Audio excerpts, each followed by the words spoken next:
आज हम लोग आपकी कक्षा 12 में कवि जगन्नाथ दास रत्नाकर जी द्वारा रचित उद्धव प्रसंग के तीसरे पद्यांश का संदर्भ, प्रसंग, व्याख्या और काव्य सौंदर्य लिखना सीखेंगे। लेकिन सबसे पहले हम लोग एक बार इस पद्यांश को पढ़ेंगे और इसमें जितने भी शब्द आए हुए हैं पहले इन सभी शब्दों पर एक नज़र डालेंगे और यदि इनमें से किसी का भी अर्थ कठिन होगा तो पहले उसका सरल अर्थ देखेंगे, फिर उसके बाद हम लोग इस पद्यांश की व्याख्या को सीखेंगे। तो चलिए सबसे पहले हम लोग इस पद्यांश में आए हुए सभी शब्दों का सरल अर्थ देख लेते हैं। सुनी सुनी, सुनी सुनी माने सुनकर, सुनी सुनी माने सुनकर। उद्धव, उद्धव नाम है जो कृष्ण का संदेश लेकर आए हैं, उनका नाम है तो ऐसे ही रहेगा। कि सरल है, कोई दिक्कत नहीं है। अकह, देखिए अकह का मतलब जो कहने के योग्य न हो, या आप कह सकते हैं निष्ठुर या कठोर, ऐसे भी बोल सकते हैं। लेकिन वैसे अकह का मतलब है जो कहने के योग्य ना हो। ठीक है, चलिए आगे देखिए। कहानी सरल है, जो उद्धव संदेश लेकर के आए हैं उसे ही यहाँ पर कहानी कहा जा रहा है, तो ऐसे ही होगा। कान सरल है, आपका कान होता है सुनने का अंग, तो कान ही रहेगा। कोऊ, कोऊ माने कोई, कोऊ माने कोई। थहरानी, थहरानी का मतलब होता है कांपना, थहरानी कांपना। कोऊ पहले भी आ चुका है कोई। थानहि, थानहि मतलब स्थान, थानहि मतलब स्थान। थिरानी मतलब रुक गई, स्थिर हो गई, थिरानी स्थिर हो गई। तो जब दोनों को एक साथ लेंगे तो अपने ही स्थान पर स्थिर हो गई, इसको कहते हैं स्तब्ध रह जाना। जैसे अचानक कोई चीज़ होती है तो आप हिलते डुलते नहीं, घबरा जाते हैं, स्तब्ध रह जाते हैं, तो वही चीज़ है, अपने स्थान पर ही रुक गई। है सरल है, कोई दिक्कत नहीं है। कहे मतलब कहते हैं, कहे मतलब कहते हैं। कौन? रत्नाकर, तो कवि का नाम है, ऐसे ही रहेगा। रिसानी, देखिए रिसानी मतलब होता है क्रोधित होना, रिसानी क्रोधित होना। बररानी, देखिए बररानी का मतलब होता है बड़बड़ाना। जब आप गुस्सा होते हैं, आपके मम्मी पापा बड़बड़ाते होंगे, कुछ काम नहीं करता है, हमेशा मोबाइल में घुसा रहता है, तो वही है बड़बड़ाना, बररानी। को बार बार आ रहा है, कई बार आएगा कोई। कोऊ कोई। बिल खानी, बिल खानी का मतलब बिलाप करना, रोना, रोना बिलाप करना। बिकलानी मतलब व्याकुल होना, बिकलानी माने व्याकुल होना। बिथकानी, बिथकानी माने शिथिल होना, जिसको आप थकना कहते हैं, शिथिल होना, थकना। ठीक है सरल है, कोई दिक्कत नहीं है। कोऊ कोई। सेद, देखिए सेद का जो शब्द होता है स्वेद, और स्वेद का मतलब होता है पसीना, तो सेद माने पसीना। और सानी मतलब सना हुआ या भीगा हुआ, तो जब दोनों को साथ लेंगे सेद सानी, तो पसीने में सना हुआ, या गोपियां हैं तो पसीने में सनी हुई या पसीने में भीगी हुई। ठीक है। कोऊ कोई। भरी दृग पानी, देखिए भरी मतलब भरना होता है। ठीक है, भरी माने भरना, दृग माने नेत्र या आँख होता है, नेत्र या आँख, और पानी, पानी मतलब आंसू यहाँ पर है, तो अपनी आँखों में पानी, आप व्याख्या में समझ लेंगे। रही सरल है, गोपियों के लाया है कि ये चीज़ें कर रही हैं। ठीक है। कोऊ कोई।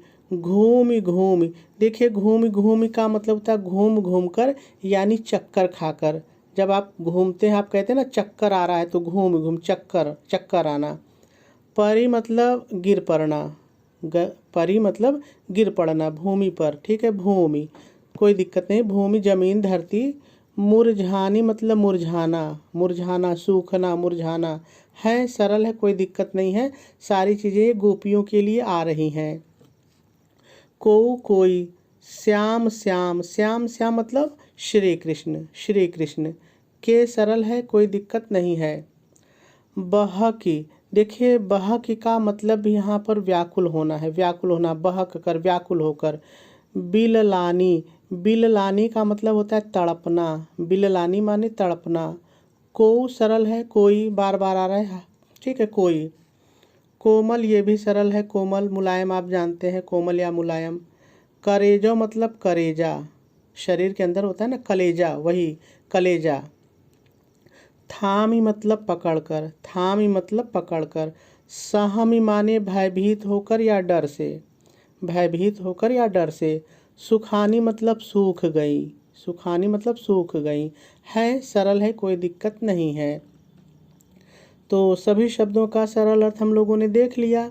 अब हम लोगों को इस पद्यांश की व्याख्या सीखनी है, लेकिन व्याख्या सीखने से पहले हम लोग थोड़ा सा इसका संदर्भ और प्रसंग लिख लेते हैं, फिर उसके बाद हम लोग इसकी व्याख्या को सीखेंगे। तो चलिए सबसे पहले हम लोग संदर्भ लिख लेते हैं।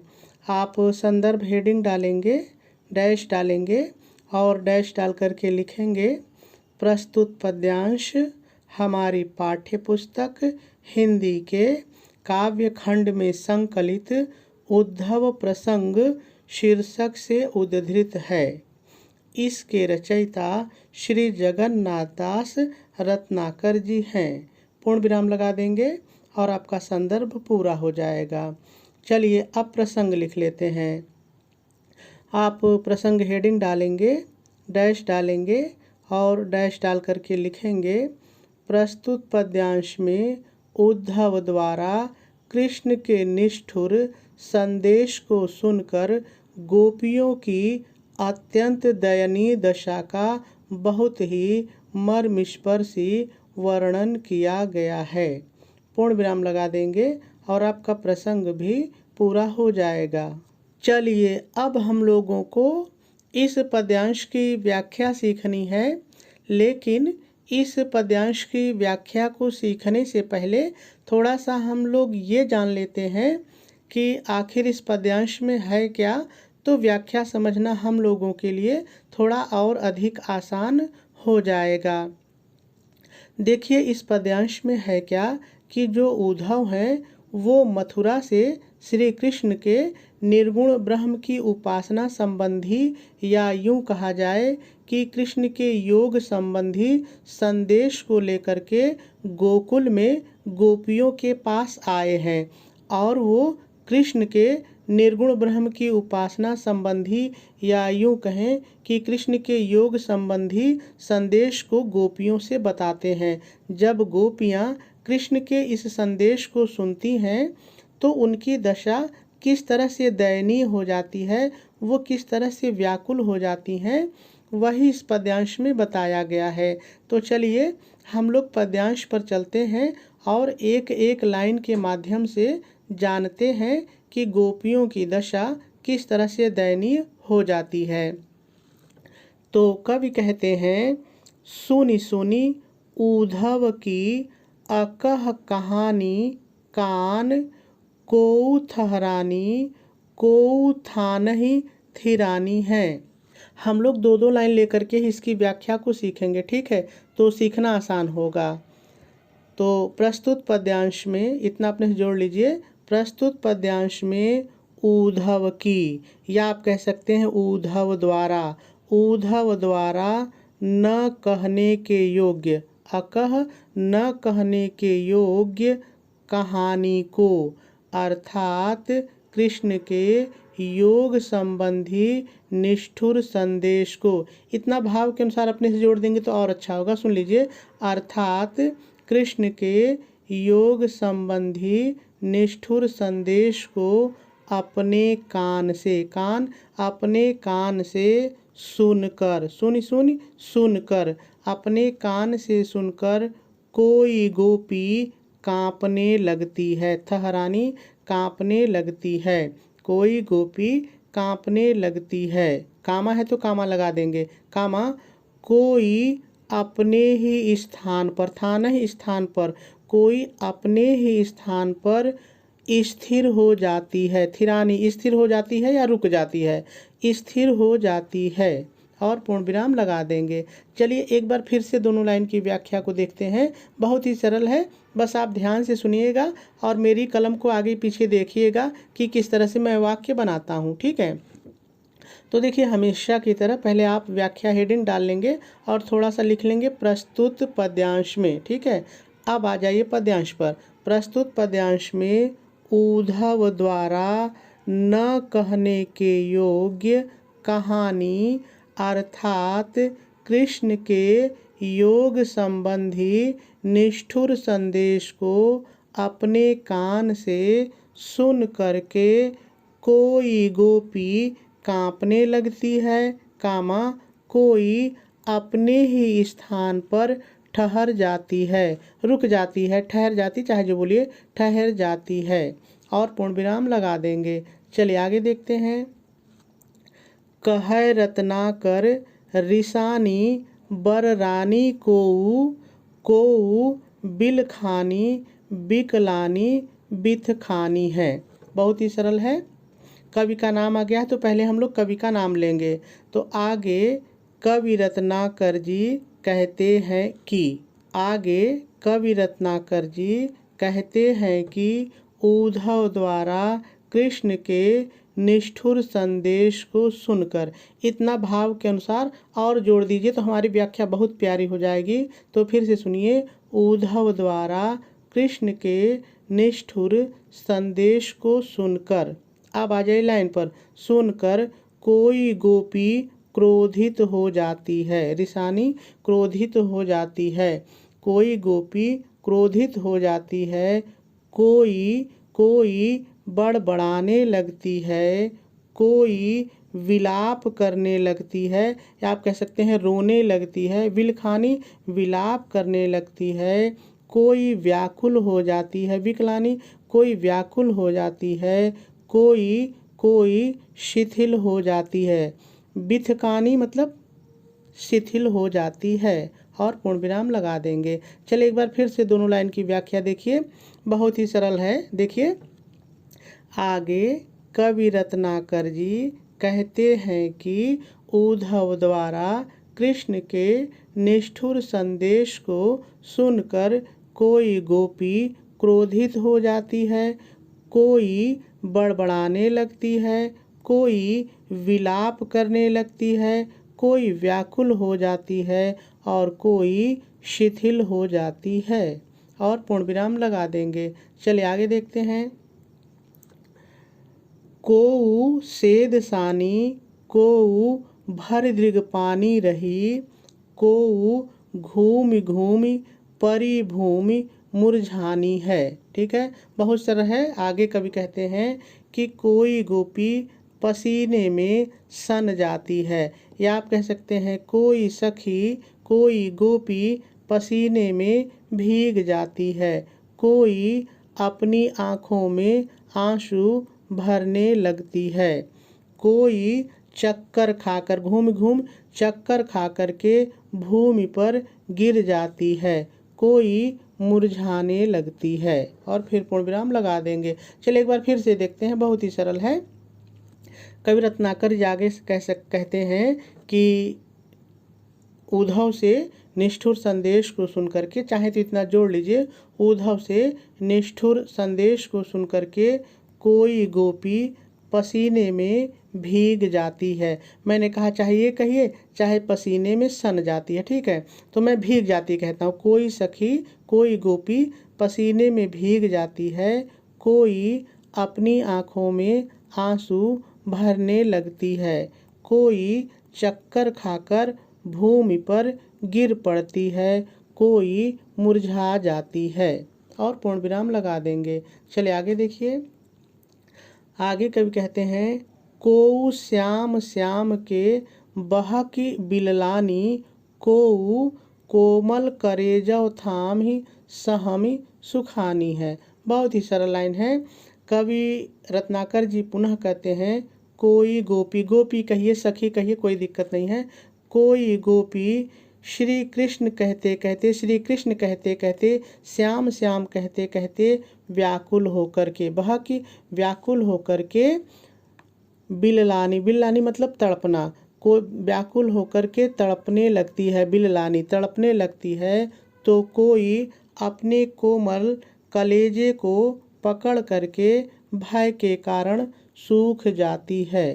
ठीक है, और पूर्ण विराम लगा देंगे। चलिए दोनों लाइन को फिर से देखते हैं, बहुत ही सरल है। देखिए आगे कवि रत्नाकर जी कहते हैं, कोई गोपी कृष्ण कृष्ण कहते कहते कहते कहते व्याकुल होकर तड़पने लगती है, कोई अपने कोमल कलेजे को पकड़कर भयवश या भय के कारण सूख जाती है, और पूर्ण विराम लगा देंगे। चलिए एक बार मैं बिना रुके हुए पूरी व्याख्या आपको बताता हूँ, ठीक है। तो देखिए सबसे पहले मैंने कहा था व्याख्या डाल लेंगे और थोड़ा सा लिख लेंगे प्रस्तुत पद्यांश में, ठीक है। अब आ जाइए पद्यांश में। पर प्रस्तुत पद्यांश में उद्धव की न कहने योग्य कहानी अर्थात कृष्ण के योग संबंधी निष्ठुर संदेश को अपने कान से सुन करके कोई गोपी कांपने लगती है, कोई अपने ही स्थान पर ठहर जाती है। कवि रत्नाकर जी कहते हैं कि उद्धव द्वारा कृष्ण के निष्ठुर संदेश को सुन करके कोई गोपी क्रोधित हो जाती है, कोई बड़बड़ाने लगती है, कोई विलाप करने लगती है, कोई व्याकुल हो जाती है, कोई शिथिल हो जाती है, कोई पसीने में सन जाती है, कोई अपनी आँखों में आंसू भरने लगती है, कोई चक्कर खाकर भूमि पर गिर पड़ती है, कोई मुरझा जाती है, कोई कृष्ण कृष्ण कहते कहते व्याकुल होकर के तड़पने लगती है, कोई अपने कोमल कलेजे को पकड़कर भय के कारण सूख जाती है। पूर्ण विराम लगा देंगे और आपकी व्याख्या पूरी हो जाएगी।